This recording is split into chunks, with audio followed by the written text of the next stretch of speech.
Rugby Championship, folks. Argentina and the Wallabies. It is a record defeat for the Wallabies. 67 points to 27. Would you believe the Wallabies were leading 20 points to 3 at one point in this game? The Pumas, they're inconsistent. They didn't play well last week, but boy, did they play well this week. Obviously, they were behind, so even within the game, they're a little bit inconsistent. But I feel like the Pumas wanted to chuck the ball around a lot, and at times it was to their detriment. But when it went right, boy, did it really go right. We will go through some key events and stats. You guys can let us know your thoughts on the game. Much nicer weather this week for the game in Santa Fe than La Plata last week.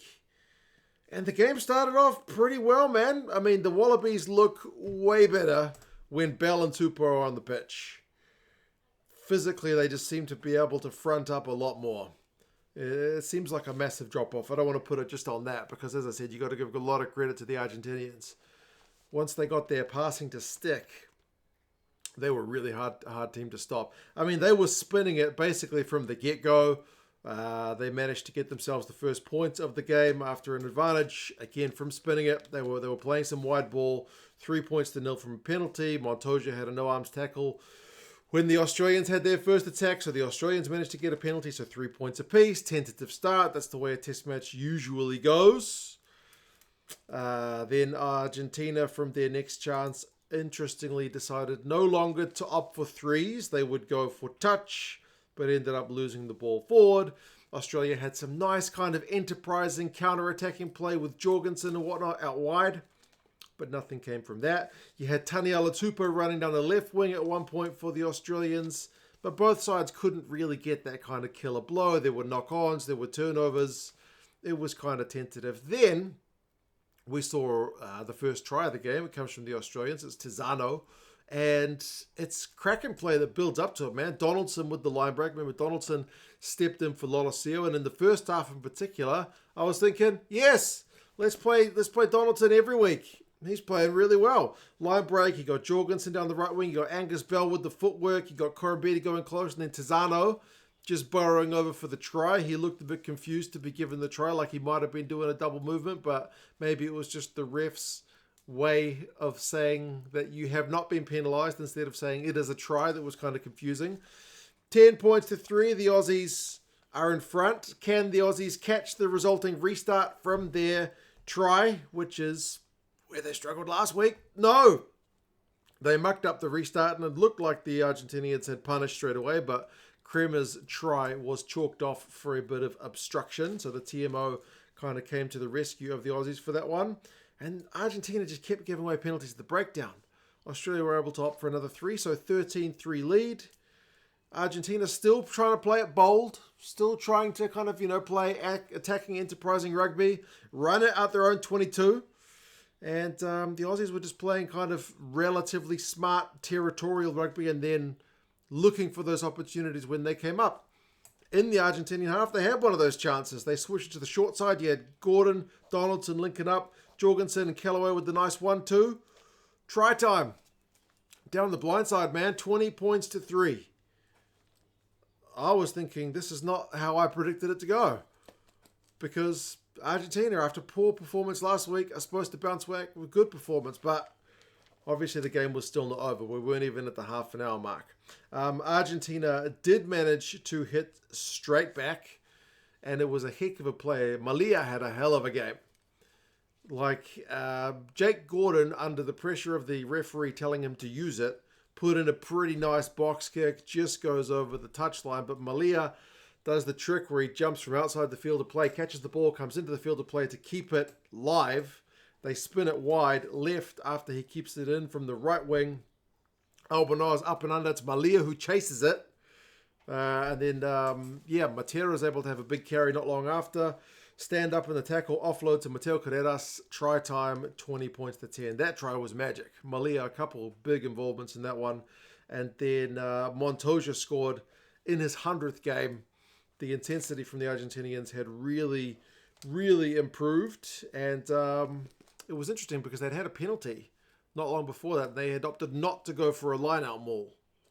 They'd opted to tap it. It worked because Montoya went over, but given how Australia have been vulnerable to line-out mauls, it was an interesting choice. But hey, it worked. So, yeah, 17 points to 20. The Aussie lead has quickly evaporated. They even almost had one before halftime, but Matera dotting it down just short of the goal line ended up being a kind of knock-on. So, man, they had a lot of momentum in those last 10 minutes, the Argentinians. Run meters 378 to 331 in Argentina's favour at half-time. They've had more possession, 54%. The Aussies have had more territory, 52%, but as I mentioned, the Argentinians were quite happy to run it out of their own half at times, and they've kicked it a bit less, 11 kicks to the Wallabies 16, clean breaks 6-5, so it's been a very open game in these great conditions, and 19 Wallabies defenders, 19 defenders beaten for the Wallabies to 12 by the Pumas, so it's been a cracking game, man. It's anybody's game in the second half, you would think, but the momentum is certainly with the Pumas. Doesn't get any better for the Wallabies because Corambetti starts the second half with a knock-on from a kick.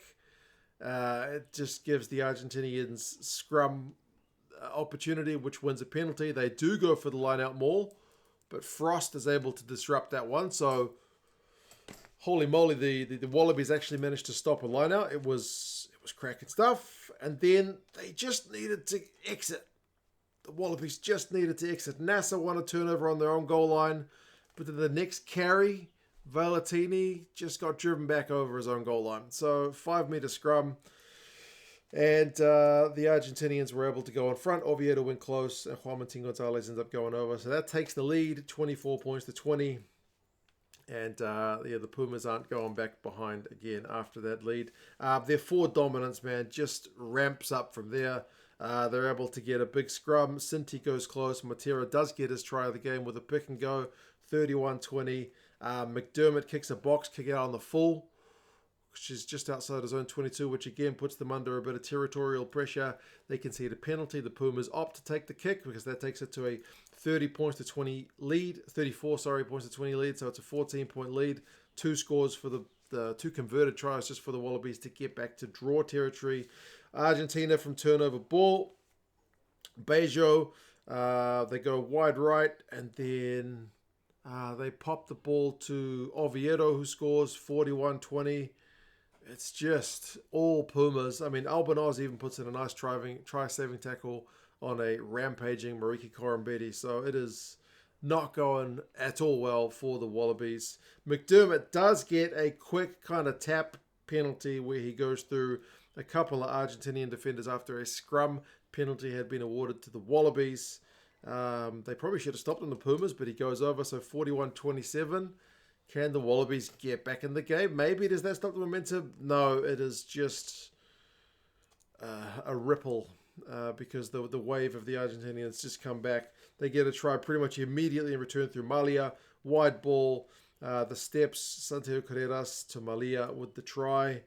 Then the route continues. The hands set up Malia's second, and then the final one, penultimate one, Oviedo. That one was kind of pathetic. The Wallabies' defence just wasn't there. He just kind of was able to glide through to make it 60 points to 27. Callaway ends up getting yellow carded, and Sinti gets one at the death. He picks it up from his ankles. The TMO rules he's not knocked it on, and he's able to dot it down for a 67-27 win. Quite incredible the way the Wallabies just capitulated at the end of that game. I mean, admittedly, everything's going right for the Pumas.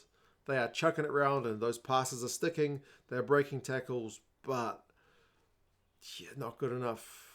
Not good enough from the Wallabies. But man, this Pumas side, they can lose by a point one week and then put in a record-defining win the next. They can win down in Wellington in New Zealand and then get pretty well hammered the next. It is a bizarre Pumas side at the moment.